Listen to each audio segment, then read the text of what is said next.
Hello guys, most welcome. हम कर रहे हैं कॉर्पोरेट अकाउंटिंग। कॉर्पोरेट अकाउंटिंग में अभी तक हमने issue of shares, issue of debenture, redemption of preference share, redemption of debentures, buyback of shares, underwriting of shares and debentures, ये सारे टॉपिक्स कर लिए हैं, ये सारे चैप्टर्स कर लिए हैं।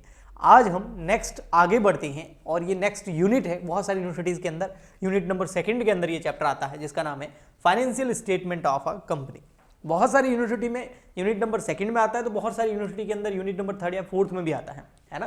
तो उससे फर्क नहीं पड़ता है, पूरा का पूरा चैप्टर सेम रहता है, उसका कंटेंट जो है वो सेम रहता है। ठीक है, financial statement of a company. सबसे पहले ये है क्या, थोड़ा सा मैं आपको इसके बारे में बताऊंगा।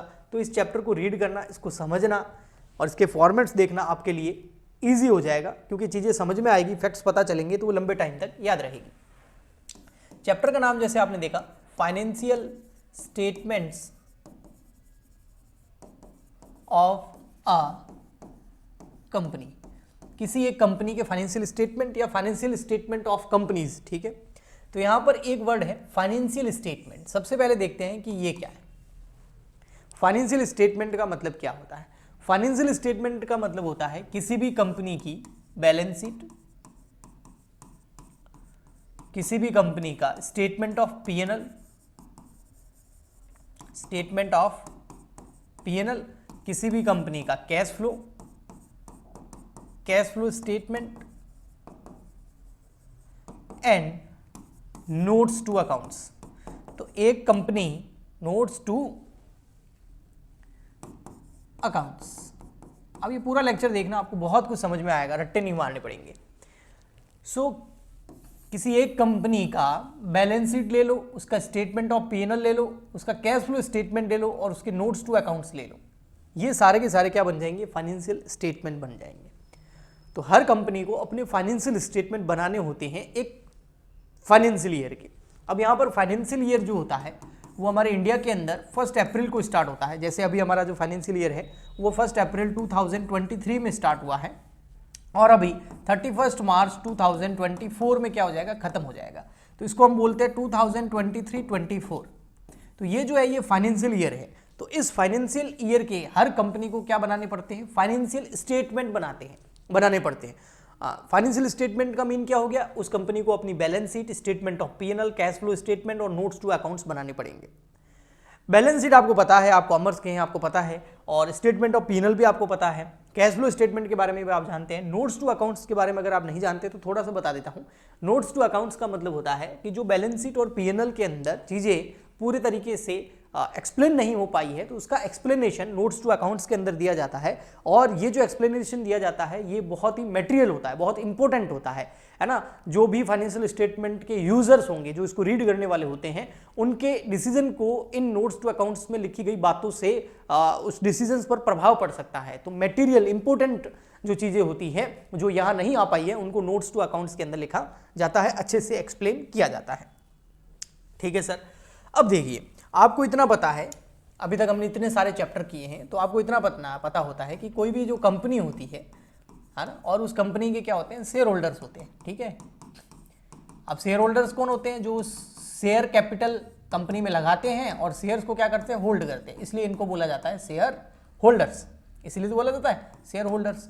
तो ये जो शेयर होल्डर्स होते हैं कंपनी के, ये कंपनी में क्या लगाते हैं, पैसा लगाते हैं, यानी कि शेयर कैपिटल लगाते हैं, और इसके बदले में इनको क्या मिलते हैं, शेयर्स मिलते हैं। तो शेयर को होल्ड करने वाले कौन बन गए, शेयर होल्डर। ठीक है सर। अब क्या करते हैं, ये शेयर होल्डर जो होते हैं कंपनी को ऑपरेट नहीं करते हैं, कंपनी का ऑपरेशन नहीं चलाते हैं, यानी कि कंपनी में पूरे साल भर तक काम नहीं करते हैं। इनमें से कुछ लोग डायरेक्टर के तौर पर काम कर सकते हैं, लेकिन अधिकतर नहीं होता है। अधिकतर जो शेयर होल्डर्स होते हैं 99%, वो क्या करते हैं, एक मीटिंग करते हैं और उस मीटिंग के अंदर डायरेक्टर को अपॉइंट कर देते हैं, डायरेक्टर्स को अपॉइंट कर देते हैं। एक डायरेक्टर नहीं होते, ज्यादा डायरेक्टर्स होते हैं, इसलिए इनको बोलते हैं बीओडी। बीओडी का मतलब हो गया बोर्ड ऑफ डायरेक्टर, है ना, डायरेक्टर्स का बोर्ड। जैसे बहुत सारे शेयर होल्डर, वैसे के वैसे बहुत सारे डायरेक्टर्स। तो इनका अपॉइंटमेंट कौन करते हैं, शेयर होल्डर्स कर देते हैं अपॉइंटमेंट। ठीक है।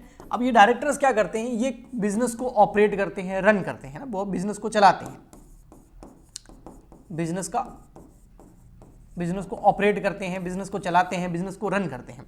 और एक साल जब पूरा कंप्लीट हो जाता है ना, जब 1 ईयर पूरा क्या हो जाता है, कंप्लीट हो जाता है, तब ये क्या करेंगे, डायरेक्टर्स डायरेक्टर्स ये करेंगे भैया कि 1 ईयर में कंपनी ने कैसी परफॉर्मेंस दी, कंपनी की सेल्स कितनी हुई, कंपनी का प्रॉफिट कितना हुआ, खर्चे कितने हुए, फाइनेंशियल पोजीशन क्या है कंपनी का, कंपनी के पास में पैसे कितने हैं, कितने पैसे का आउटफ्लो हुआ, कितने पैसों का इनफ्लो हुआ, वो पूरा हिसाब किताब जो है वो बनाते हैं। और ये क्या करते हैं फिर प्रिपेयर करवाते हैं, किससे, अकाउंटिंग डिपार्टमेंट से करवाएंगे। हर कंपनी में अकाउंटिंग डिपार्टमेंट तो होगा, जहां पर एक सीए की जॉब भी लगती है हर कंपनी के अंदर, है ना, अकाउंटिंग डिपार्टमेंट होता है।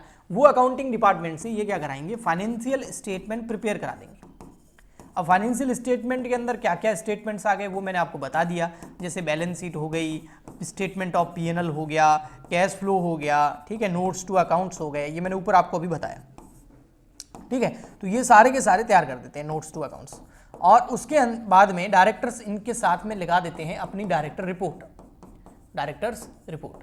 और उसके बाद में जब ये जितने भी अकाउंट्स हैं, ये जितने भी फाइनेंशियल स्टेटमेंट्स हैं, ये डायरेक्टर रिपोर्ट के बाद में इसके ऊपर सीए दे देता है हमको ऑडिट रिपोर्ट, ठीक है। और फिर ये सारा का सारा, ये सारे फाइनेंशियल स्टेटमेंट, डायरेक्टर की रिपोर्ट, ऑडिटर की रिपोर्ट, यानी कि जो सीए ऑडिट करता है या सीए फर्म ऑडिट करती है ना, उसकी रिपोर्ट, ये सब मिला करके कहाँ प्रेजेंट कर दिया जाता है, इनको एजीएम के अंदर प्रस्तुत कर दिया जाता है। एजीएम का मतलब होता है annual general meeting. Annual general meeting किनकी होती है, वो होती है इन शेयर होल्डर्स की, जो कंपनी के रियल ओनर होते हैं। तो ये एजीएम के अंदर इस रिपोर्ट को, चाहे फाइनेंशियल स्टेटमेंट हो, डायरेक्टर रिपोर्ट हो, ऑडिटर रिपोर्ट है, उसको यहाँ प्रेजेंट किया जाता है, और ये एजीएम खत्म होने के बाद उसको वेबसाइट पर भी अपलोड कर दिया जाता है। तो एजीएम के अंदर शेयर होल्डर्स जो होते हैं इन रिपोर्ट्स को क्या करते हैं, इन सारी रिपोर्ट्स को क्या करते हैं, देखते हैं, क्योंकि उनका पैसा लगा हुआ ना, वो देखेंगे भाई कंपनी की परफॉर्मेंस कैसी है, डायरेक्टर कैसा परफॉर्म कर रहा है, इस डायरेक्टर को वापस रीअपॉइंट करना है या नहीं करना है, इसका टेन्योर पूरा हो गया या नहीं हो गया है, वो पूरा हम कंपनी लॉ के अंदर पढ़ते हैं, डीप में नहीं जाएंगे यहाँ पर, क्योंकि हम कंपनी लॉ नहीं पढ़ रहे हैं, हम तो कॉर्पोरेट अकाउंटिंग पढ़ रहे हैं। ओके, ठीक, ओके। सो ये मामला होता है। तो अब यहाँ पर ये जो फाइनेंशियल स्टेटमेंट हैं, ये कैसे प्रिपेयर किए जाते हैं, ये क्या होते हैं, वो हमको जो है इस चैप्टर के अंदर पढ़ना है। इसके साथ साथ में एजीएम के अंदर बहुत सारे डिसीजंस भी लिए जाते हैं, वो भी इस चैप्टर के अंदर इंक्लूड होते हैं। जैसे डायरेक्टर्स ने कितना प्रपोज डिविडेंड किया है, फिर डिविडेंड कितना मिलेगा शेयर होल्डर्स को, तो वो भी इस चैप्टर का पार्ट होगा, ठीक है। अभी हम चलते हैं यहाँ पर, कहाँ चलते हैं सर, हमारे नोट्स पर, यहाँ पर जहाँ से हमने ये चैप्टर स्टार्ट किया था। तो यहाँ पर देखेंगे आप, तो सबसे पहले आपको बोला हुआ है मीनिंग ऑफ फाइनेंशियल स्टेटमेंट, कि फाइनेंशियल स्टेटमेंट का मीनिंग क्या है। तो कंपनीज एक्ट 2013 के सेक्शन नंबर 2 और उसके सब सेक्शन नंबर 40 के अंदर फाइनेंशियल स्टेटमेंट कौन कौन से होते हैं उसका मीनिंग दिया हुआ है। तो कि एक balance sheet, financial year and पे जो बैलेंस शीट बनती है वो, पीएनएल यानी कि statement of PNL, cash flow statement, और एनी एक्सप्लेनेटरी नोट्स या नोट्स टू अकाउंट्स। तो 4 चीजें मैंने आपको बताई, वही क्या माने जाते हैं, फाइनेंशियल स्टेटमेंट माने जाते हैं। पर यहां पर एक चीज ध्यान रखनी होती है, जो हमारा कैश फ्लो स्टेटमेंट है, कैश फ्लो स्टेटमेंट है वो 3 कंपनियां ऐसी है जिनको बनाने की जरूरत नहीं है। इसके ऊपर एग्जाम में क्वेश्चन बन सकता है, अगर शॉर्ट क्वेश्चंस आते हैं तो बन सकता है कि कौन कौन सी कंपनी को कैश फ्लो स्टेटमेंट बनाने की जरूरत नहीं है। इसका मतलब वे केवल बैलेंस शीट, पीएनएल और नोट्स टू अकाउंट्स प्रिपेयर करेंगे। तो ऐसी कौन सी कंपनी है जिसके लिए कैश फ्लो जो है वो कंपल्सरी नहीं है बनाना, तो उसमें 3 कंपनीज आती है। एक आती है 1% कंपनी जिसको हम ओपीसी बोलते हैं, सॉरी, एक आती है स्मॉल कंपनी यानी कि छोटी कंपनी, और एक डोरमेंट कंपनी। कैसी कंपनी, डोरमेंट कंपनीज। ये सेक्शन नंबर 455 कंपनीज एक्ट के अंदर बोला हुआ है कि इन 3 कंपनीज को, कौन कौन सी कंपनी, 1% कंपनी, स्मॉल कंपनी और डोरमेंट कंपनी, इन 3 कंपनीज को कैश फ्लो स्टेटमेंट बनाने की छूट दी गई है, उनको बनाने की जरूरत नहीं है, ठीक है। इसके अलावा जितनी भी कंपनीज है उन सब कंपनी को कैश फ्लो स्टेटमेंट भी, बाकी 4 जो चीजें हैं वो सारी बनानी पड़ेगी। ओके जी, आगे बढ़ते हैं। मीनिंग ऑफ फाइनेंशियल स्टेटमेंट आपको यहाँ पर दिया हुआ ही है। फाइनेंशियल ईयर वो मैंने आपको बता ही दिया। फाइनेंशियल ईयर का मतलब होता है जो अप्रैल में स्टार्ट होता है और मार्च में जाके क्या होता है, खत्म होता है। ओके, ठीक। उसके बाद में सेक्शन नंबर 128 से लगाकर 138 किसके सेक्शन है, ये कंपनीज एक्ट के सेक्शन है। कंपनीज एक्ट 2013, कंपनीज एक्ट 2013 के सेक्शन नंबर 128 से लगाकर 138, ये सारे के सारे सेक्शंस जो हैं फाइनेंशियल स्टेटमेंट के बारे में बताते हैं कि फाइनेंशियल स्टेटमेंट को कैसे प्रिपेयर करना है, इसके लिए क्या क्या रूल्स एंड रेगुलेशन ध्यान रखने हैं। तो 128 से लगाकर 138 तक ये सेक्शंस बोलते हैं। इसमें सेक्शन नंबर 129 जो है वो हमको ये बताता है कि जो फाइनेंशियल स्टेटमेंट है वो ट्रू एंड फेयर व्यू देने वाले होने चाहिए, यानी कि मैनिपुलेटेड नहीं होने चाहिए। जैसी कंपनी की रियल पोजीशन है, वास्तविक स्थिति है, उसी हिसाब से वो बताते हो, यानी कि फाइनेंशियल स्टेटमेंट मैनिपुलेटेड नहीं होने चाहिए, जैसी कंपनी है वैसे ही होने चाहिए। Okay, true and fair view देने वाले होने चाहिए। और जितने भी फाइनेंशियल स्टेटमेंट है वो अकाउंटिंग स्टैंडर्ड को फॉलो करने होने चाहिए। तो देखो, फाइनेंशियल स्टेटमेंट बनाते टाइम सेक्शन नंबर 128 से लगाकर 138 तक तो फॉलो करना ही है। इसके अलावा जो अकाउंटिंग स्टैंडर्ड इशू किए हैं ICAI ने, institute of chartered accountant of India, जो कि CA भी करवाता है, तो उस इंस्टीट्यूट ने जो इंडियन अकाउंटिंग स्टैंडर्ड इशू किए हैं, AS इशू किए हैं, उन AS को फॉलो करना जरूरी है फाइनेंशियल स्टेटमेंट को बनाते टाइम। ओके, ठीक है। नेक्स्ट आता है, जो फाइनेंशियल स्टेटमेंट बनाओगे तो उसके अंदर आपने देखा अभी एक तो बैलेंस शीट और P&L, इनको बनाना पड़ता है। तो बैलेंस शीट का फॉर्मेट क्या होगा और P&L का फॉर्मेट क्या होगा, ये दे रखा है, ध्यान से सुनना, कंपनीज एक्ट 2013 के शेड्यूल नंबर 3 के अंदर, कंपनीज एक्ट 2013 के शेड्यूल नंबर 3 के अंदर। ओके, ठीक है, आगे बढ़ते हैं। अब आ जाते हैं हम सीधा का सीधा हमारे यहां पर, ये रहा हमारे फाइनेंशियल स्टेटमेंट के फॉर्मेट्स की ओर, और हमको डिटेल के अंदर पढ़ना है इस चैप्टर के अंदर, एक तो बैलेंस शीट को और एक पढ़ना है हमको स्टेटमेंट ऑफ P&L को।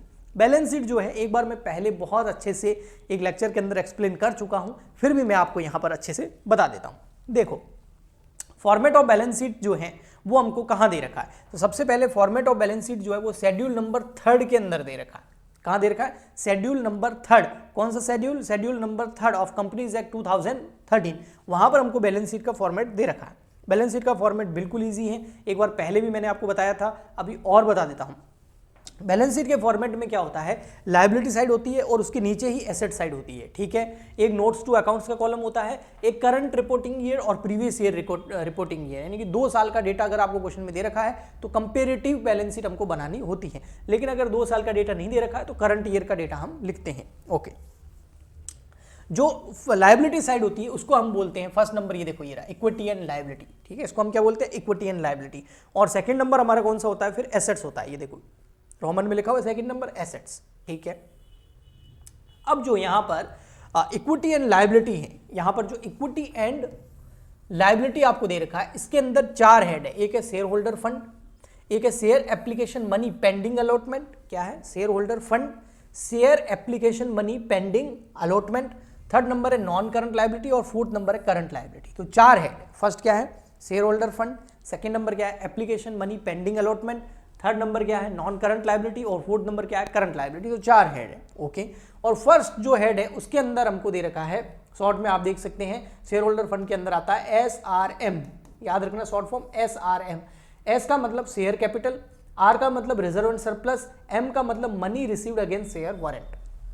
शेयर कैपिटल का मतलब क्या हुआ, शेयर कैपिटल का मतलब equity share capital, preference share capital, जो इशू हो चुकी है, जो कॉल्ड अप हो चुकी है, वो कैपिटल आती है यहाँ पर, इसका नोट्स भी बनता है। रिजर्व एंड सरप्लस का मतलब जो जितने भी रिजर्व्स हैं कंपनी के पास, वो सारे रिजर्व्स, जैसे रेवेन्यू रिजर्व हो गए, कैपिटल रिजर्व हो गए, है ना, तो बहुत सारे रिजर्व अभी नीचे मैं आपको बता भी दूंगा।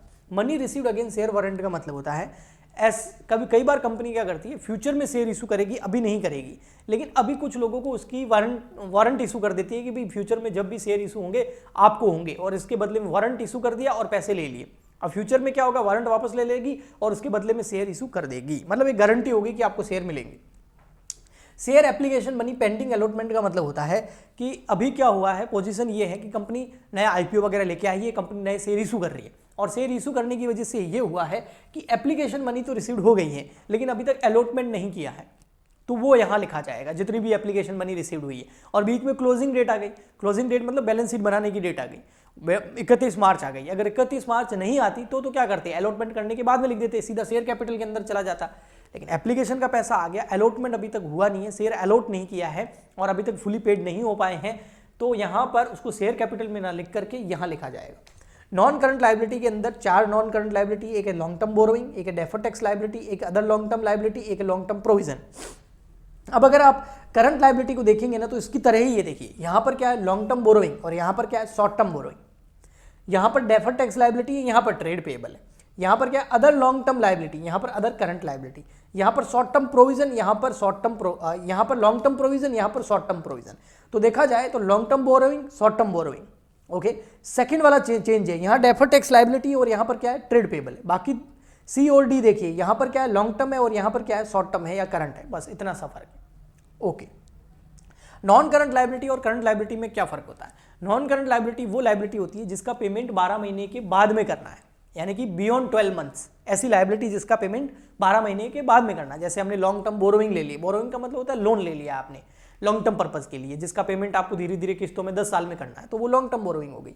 और शॉर्ट टर्म बोरोइंग का मतलब क्या हो गया, ऐसी बोरोइंग जिसका पेमेंट, ऐसा लोन जिसका पेमेंट विद इन 12 मंथ करना है, 12 महीने के अंदर अंदर करना है, तो वो शॉर्ट टर्म बोरोइंग हो गई। तो नॉन करंट और करंट में यही है, दोनों ही लाइबिलिटी है। एक ऐसी लाइबिलिटी है जिसका पेमेंट 12 महीने के बाद में करना है, एक ऐसी लाइबिलिटी है जिसका पेमेंट विद इन 12 मंथ करना है, तो वो शॉर्ट करंट लाइबिलिटी हो गई और ये नॉन करंट लाइबिलिटी हो गई। ओके, डिटेल में अभी हम इसको अभी पढ़ेंगे। ठीक, तो अभी तक हमने ये पढ़ा कि जो बैलेंस शीट है उसमें मेन 4 हेड है। देखो मेरे साथ देखोगे तो आपको याद हो जाएगा। फर्स्ट है share holder fund, second number है आपका application money received pending allotment, third number है नॉन करंट लायबिलिटी और फोर्थ नंबर है करंट लायबिलिटी। फर्स्ट नंबर जो है application money pending share holder fund, उस शेयर होल्डर फंड के अंदर 3 चीजें हैं, एक है शेयर कैपिटल, एक है रिजर्व एंड सरप्लस और एक है आपका application share issue against share warrant, है ना, money received against share warrant. ये देखो money received against share warrant, ये 3 हो गए। और सेकंड नंबर के अंदर कोई सब हेड नहीं है, ओनली इतना ही लिखा हुआ application money pending allotment. Fourth number जो है वो नॉन करंट लायबिलिटी और third number non current liability, fourth number है करंट लायबिलिटी। जो नॉन करंट लायबिलिटी उसके अंदर 4 है सब हेड, कौन कौन सा है, long term borrowing, deferred tax liability, other long term borrowing और आपका लॉन्ग टर्म प्रोविजंस। और जो करंट लायबिलिटी है उसके अंदर भी कितने हैं, 4 है। उसमें सबसे फर्स्ट है short term borrowing, second number है ट्रेड पेबल, थर्ड नंबर है अदर करंट लायबिलिटी और फोर्थ नंबर है शॉर्ट टर्म प्रोविजंस। तो इस तरीके से आप याद करेंगे तो आपको याद हो जाएंगे। ठीक, अब आते हैं एसेट साइड में, थोड़ा सा जुकाम लगा हुआ है उसके लिए सॉरी।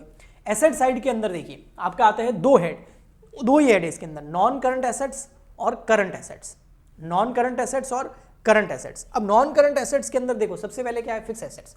अभी क्या कर दिया गया है, ये फिक्स एसेट्स और टेंजिबल एसेट्स जो है इसकी जगह हम यूज करते हैं पीपीई, ये पुराना थोड़ा सा फॉर्मेट है पीपीई। पीपीई का मतलब हो गया प्रॉपर्टी प्लांट एंड इक्विपमेंट, तो आप थोड़ा सा इसको करेक्ट कर देना, जो ये फिक्स एसेट्स हम लेते थे या टेंजिबल एसेट्स लेते थे इसकी जगह आपका क्या कर दिया गया, पीपीई। पीपीई का मतलब क्या हो गया, प्रॉपर्टी प्लांट इक्विपमेंट, ध्यान रहेगा आपको। इसकी जगह टेंजिबल एसेट की जगह आप क्या कर दीजिए, पीपीई, यानी कि प्रॉपर्टी प्लांट एंड इक्विपमेंट। अब ये कर दिया गया है इसको, property plant and equipment. Okay, tangible assets के अंदर प्रॉपर्टी प्लांट एंड इक्विपमेंट आ गए। प्रॉपर्टी का मतलब जैसे लैंड बिल्डिंग वगैरह हो गई, है ना, प्लांट का मतलब जैसे मशीनरी हो गई, इक्विपमेंट का मतलब जो मशीन में यूज आते हैं इक्विपमेंट्स वगैरह वो हो गए, है ना। तो ये सारा कहाँ आता है, टेंजिबल एसेट्स में। और इन टेंजिबल एसेट्स की जगह अब आपको ये लिखना है, पीपीई लिखना है। क्या लिखना है, पीपीई लिखना है। इनटेंजिबल एसेट में आपको पता है गुडविल हो गई, पेटेंट हो गया, कॉपीराइट हो गया, ट्रेडमार्क हो गया, फ्रेंचाइजी हो गया। और कैपिटल वर्क इन प्रोग्रेस का मतलब जो पीपीई है, प्रॉपर्टी प्लांट इक्विपमेंट है, वो अभी वर्क इन प्रोग्रेस है, यानी कि जैसे बिल्डिंग है वो अभी तक बिल्डिंग तैयार नहीं हुई है, अभी बन रही है, अंडर कंस्ट्रक्शन है, तो उसको हम यहाँ पर पीपीई में ना दिखा करके कहाँ दिखाएंगे, कैपिटल वर्क इन प्रोग्रेस में दिखाएंगे। इनटेंजिबल एसेट अंडर डेवलपमेंट, यानी कि अभी गुडविल, पेटेंट, कॉपीराइट, ट्रेडमार्क मिला नहीं है, उसकी प्रोसेस जारी है, तो वो अंडर डेवलपमेंट हो गया, तो उसको यहाँ दिखाएंगे। नॉन करंट इन्वेस्टमेंट, ऐसे इन्वेस्टमेंट जो हमने लॉन्ग टर्म पर्पस के लिए खरीद रखे हैं, यानी कि हमारी कंपनी ने किसी दूसरी कंपनी के शेयर्स या डिबेंचर खरीद लिए, स्टॉक्स बॉन्ड्स खरीद लिए हैं और उसको एज अ इन्वेस्टमेंट पर्पस के लिए लॉन्ग टर्म के लिए रख रहे हैं, यानी कि 12 महीने से अधिक अवधि के लिए रख रहे हैं। डेफर्ड टैक्स एसेट्स, देखो उधर हमने डेफर्ड टैक्स लायबिलिटी देखी थी, इधर डेफर्ड टैक्स एसेट्स देखिए। उधर किधर, लायबिलिटी साइड में नॉन करंट लायबिलिटी के अंदर हमने देखा था सेकंड नंबर बी पॉइंट के अंदर डेफर्ड टैक्स लायबिलिटी, और यहां पर हम देख रहे हैं डेफर्ड टैक्स एसेट्स। तो डेफर्ड टैक्स लायबिलिटी और डेफर्ड टैक्स एसेट्स में क्या डिफरेंस है, ये दोनों चीजें क्या है। सबसे पहले इन दोनों में से कोई एक आएगी, या तो डेफर्ड टैक्स एसेट्स होगी या डेफर्ड टैक्स लायबिलिटी होगी। अब ये है क्या, ये है अगर आपको गवर्नमेंट को टैक्स देना है तो होगी डेफर्ड टैक्स लायबिलिटी और इनकम टैक्स डिपार्टमेंट को, और अगर आपको इनकम टैक्स डिपार्टमेंट से रिफंड लेना है, आपका टैक्स बन रहा है, आपने ज्यादा पे कर दिया है, तो वो हो गई डेफर्ड टैक्स एसेट्स। ठीक है, अब यहां पर ये डेफर्ड टैक्स एसेट्स लायबिलिटी क्यों आ रही होती है, तो देखो होता क्या है, एक होती है अकाउंटिंग इनकम और एक होती है income as per income tax act. Accounting income और इनकम टैक्स एक्ट के हिसाब से जो इनकम है, इन दोनों में जब डिफरेंस हो जाता है, दोनों एक जैसी नहीं होती हैं, तब डेफर्ड टैक्स एसेट या डेफर्ड टैक्स लायबिलिटी अराइज होती है।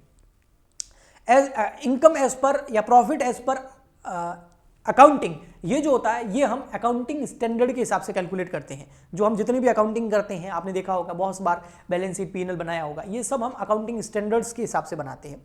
लेकिन इनकम टैक्स के अंदर जो प्रॉफिट कैलकुलेट किया जाता है वो इनकम टैक्स एक्ट 1961 के हिसाब से कैलकुलेट किया जाता है, और दोनों के खर्चे दिखाने के या दोनों के जो रूल्स एंड रेगुलेशन है उसमें थोड़ा बहुत चेंजेस हैं, जिसकी वजह से कई बार इन दोनों के बीच में डिफरेंस अराइज हो जाता है, और वो जो डिफरेंस अराइज होता है वही या तो डेफर्ड टैक्स लायबिलिटी बन जाता है या डेफर्ड टैक्स एसेट्स बन जाता है। तो अगर आपको कोई पूछे कि डेफर्ड टैक्स एसेट्स और डेफर्ड टैक्स लायबिलिटी में क्या डिफरेंस है, तो ये डिफरेंस तब अराइज होता है जब अकाउंटिंग इनकम और income as per income tax act 1961 के बीच में जब डिफरेंस आता है, तब यहां पर टैक्स का डिफरेंस अराइज हो जाता है, जो कई बार लायबिलिटी और कई बार एसेट बन जाता है। Long term loans and advances क्या होते हैं? Long term loans and advances का मतलब ऐसे लोन्स जो हमने दे रखे हैं, इस बार लोन लिए नहीं है, लोन लिए होते तो हमारे लिए लायबिलिटी बन जाती है, यहां पर एसेट साइड में दे रखा है। इसका मतलब आपने लोन दिए हैं, और आपने लोन दिए तो आपके लिए एसेट है, और लॉन्ग टर्म पर्पस के लिए आपने लोन दे रखे हैं या किसी को एडवांस दे रखा है। अदर नॉन करंट एसेट्स, इसके अलावा इनमें जो ऐसी एसेट, ये हम नॉन करंट एसेट्स पढ़ रहे हैं, है ना, तो नॉन करंट एसेट्स में ऐसी एसेट्स जो यहां पर कहीं ऊपर नहीं आई है वो यहां आ जाएगी। ओके, अधिकतर इसके अंदर जैसे प्रीपेड एक्सपेंस हो गए, है ना, अक्रूड इनकम हो गई, वो यहां आती। ओके, फिर आता है हमारा current assets. Non current assets खत्म हो गया, अब आता है करंट एसेट्स। करंट एसेट्स के अंदर आपका आता है करंट इन्वेस्टमेंट। क्या आता है? करंट इन्वेस्टमेंट, यानी कि ऐसे इन्वेस्टमेंट जो हम किसी कंपनी के, दूसरी कंपनी के स्टॉक, शेयर, बॉन्ड, डिबेंचर खरीदें, इन्वेस्ट किया है और हम उसको 12 महीने के अंदर अंदर बेच देंगे, वो करंट इन्वेस्टमेंट। इन्वेंट्री, इन्वेंट्री का मतलब क्या होता है? इन्वेंट्री का मतलब हो गया जैसे रॉ मटेरियल हो गया, है ना, क्लोजिंग स्टॉक जो हम बोलते थे, तो क्लोजिंग स्टॉक किस किस चीज का? रॉ मटेरियल का, WIP का, वर्क इन प्रोग्रेस का, फिनिश गुड्स का। ओके, नेक्स्ट आता है आपका ट्रेड रिसीवेबल। ट्रेड रिसीवेबल का मतलब हो गया आपका डेटर और BR। ट्रेड रिसीवेबल का मतलब क्या होता है? डेटर और BR। और लायबिलिटी साइड में हमने करंट लायबिलिटी में देखा था ट्रेड पेबल, तो वहां मतलब होता था creditor plus bills payable. Okay, cash and cash equivalent, यानी कि कैश और कैश के जैसा, ऐसा चीज जिसको हम हाथों हाथ कैश में कन्वर्ट कर सकते हैं, कैश एंड कैश इक्विवेलेंट। जैसे पैसे हो गए आपकी जेब में, बैंक में पैसे पड़े हैं आपके, चेक पड़ा है कोई, वो तो कैश एंड कैश इक्विवेलेंट के अंदर आ जाएगा। Short term loans and advances, यानी कि आपने किसी और को एडवांस दिया है, कोई लोन दिया है तो एसेट है, लेकिन शॉर्ट टर्म पीरियड के लिए दिया है, 12 महीने के अंदर अंदर रिकवर कर लोगे, तो ये short term loans and advance हो गया।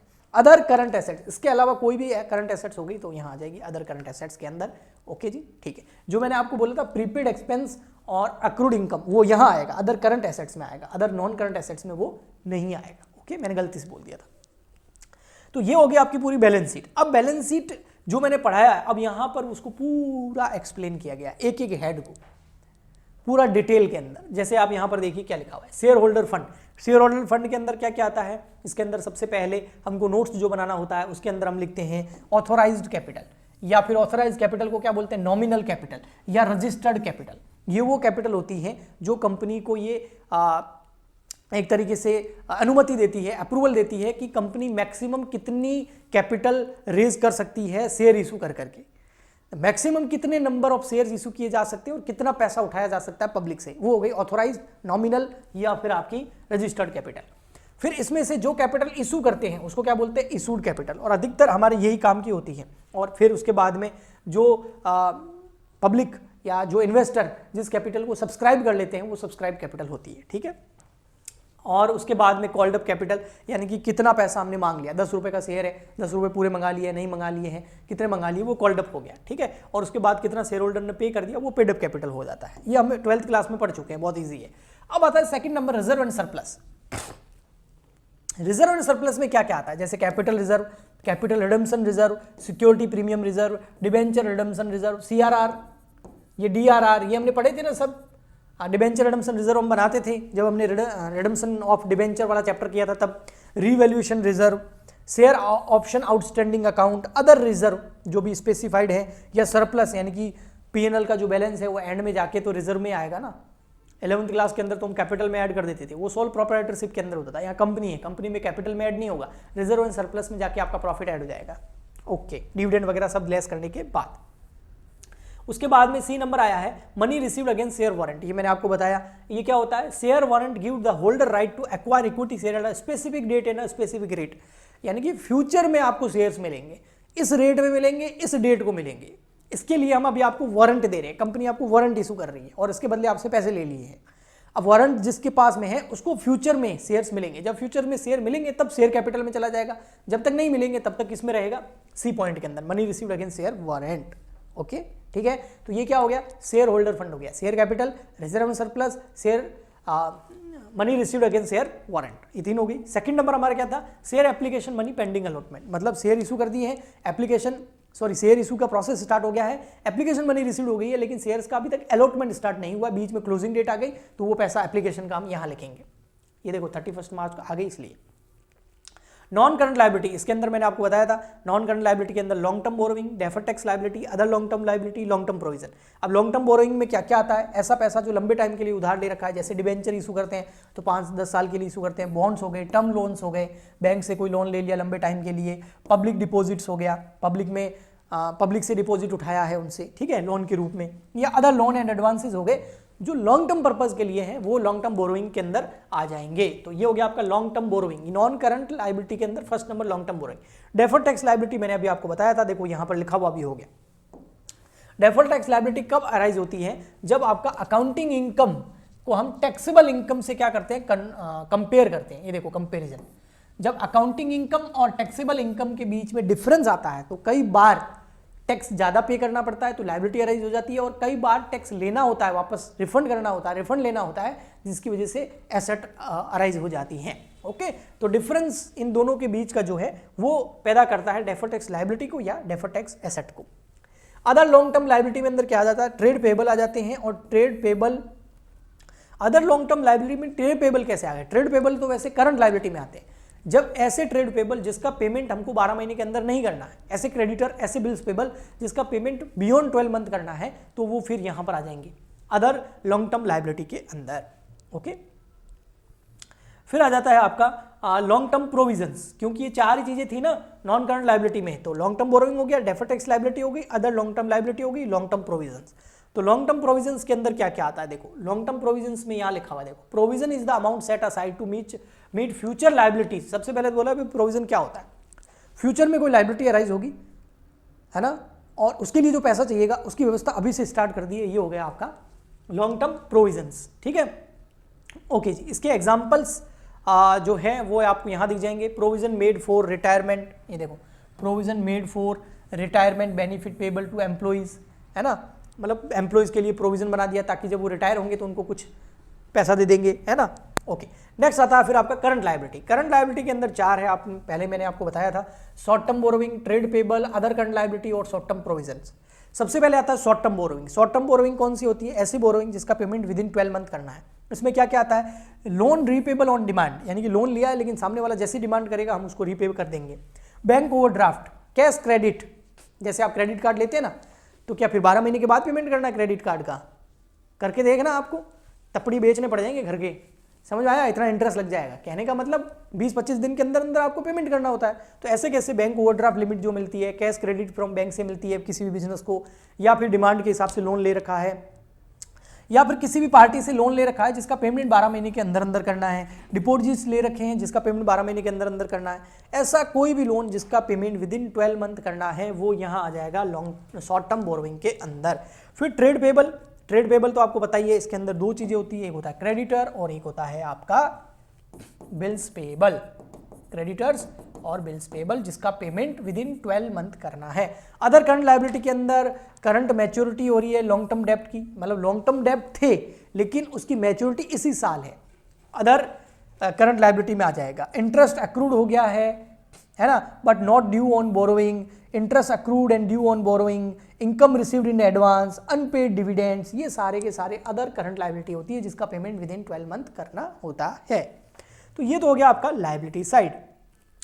ठीक है, उसके बाद में एक और बच गया short term provision. Short term provision के अंदर आपका provision for employ benefit, provision for expenses, provision for tax और अदर प्रोविजंस, ये ऐसे प्रोविजंस होते हैं जो 12 महीने की कम अवधि के लिए बनाए जाते हैं क्योंकि with in 12 month in provision का यूज कर लिया जाता है। ओके, फिर आता है हमारा यहाँ पर एसेट्स के अंदर नॉन करंट एसेट्स के अंदर मैंने आपको बताया जैसे कि आपका फिक्स एसेट्स हो गया, और फिक्स एसेट्स के अंदर दो चीजें थी, एक टेंजिबल और एक इनटेंजिबल। और टेंजिबल को क्या बोल दिया था मैंने, पीपी, यानी कि प्रॉपर्टी प्लांट एंड इक्विपमेंट, और इनटेंजिबल को तो इनटेंजिबल ही बोलना है। तो टेंजिबल वर्ड अब हट गया है, उसकी जगह आ गया है PP, property plant and equipment. Okay, तो यहां पर जो है आपका ये पार्ट है पूरा, ये एसेट साइड बांटा हुआ है पूरा, उसमें fix assets, non current investment, deferred tax assets, long term loans and advances और अदर नॉन करंट एसेट्स। ये कौन सी है, नॉन करंट एसेट्स की बात चल रही है। उसमें फिक्स एसेट्स के अंदर पीपी हो गया, इंटेंजिबल एसेट हो गया, कैपिटल वर्क इन प्रोग्रेस हो गया, और इंटेंजिबल एसेट अंडर डेवलपमेंट। ये मैं आपको बता चुका हूं क्या होता है, बैलेंस शीट में बता दिया था।